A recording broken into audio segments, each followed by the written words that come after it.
To enter the filter menu, press and hold the filter button. On a full vat, either filter button can be pressed to enter the filter menu.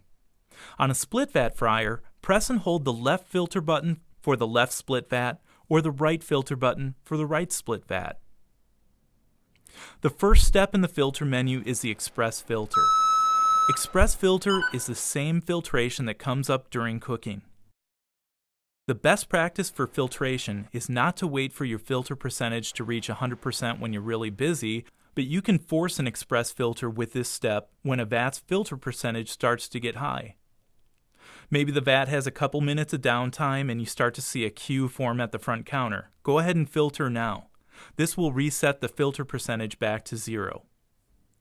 You can see the express filter video to get an idea of what an express filter looks like. The second step in the filter menu is daily filter. The daily filter is like an express filter, but it adds a couple more steps to thoroughly clean the vat. These additional steps consist of the scrub vat step, rinse step, and a 5-minute polish step. Plan on about 10 minutes to clean each vat if the express filter was performed on a regular basis throughout the day. After performing the daily filter on each vat, then clean, dry, and reassemble the drain pan with a new filter pad or new filter paper.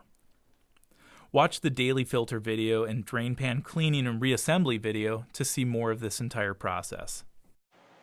The third step in the filter menu is dispose. The dispose step is used to discard oil that is no longer acceptable for cooking. Use the recommended oil testing procedure as used at your store. This test procedure will determine if the oil needs to be discarded or is acceptable to continue to use. The dispose step will normally dispose oil into the ODS 300 oil disposal shuttle. However, if the fryer was ordered and set up for a bulk oil system, then the oil will drain into the drain pan and then automatically pump from the drain pan either out the front of the oil dispose or rear oil dispose for this step. You can watch the dispose video to see an entire process of disposing with the ODS 300. The fourth step in the filter menu is drain to pan. Drain to pan is a manual step that drains the oil down to the drain pan where it will stay until the oil is pumped up with step number 5, fill from drain pan. This step wouldn't get used often, but could be used to allow a team member to visually inspect the fry vat cooking area, or it could be used by a service technician if they had to replace a fry vat component. Step number 5 in the filter menu is fill pot from drain pan. Fill pot from drain pan allows the team member to turn on the filter pump motor and pump oil from the drain pan into the fry vat cooking area. It can also be used to test the filter pump motor. Step number 6 is fill from jib. Jib stands for jug in box. This option allows a team member to activate the jib pump to pump new oil into the fry vat cooking area. This step should not need to be used often as the auto top off will keep the oil level full, but this step could be used only in cases where the vat just needs a little bit of oil added. Never fill an entire vat with this step. The 7th step in the filter menu is clean out. The clean-out procedure is usually done when the oil in the vat has been discarded.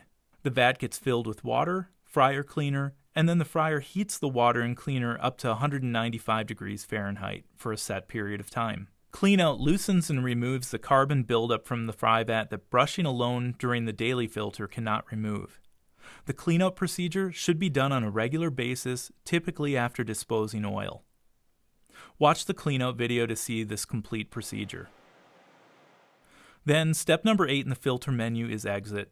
Just simply press the number 1 checkmark button, or at any time you can back out of the filter menu by pressing the number 2 X button to exit.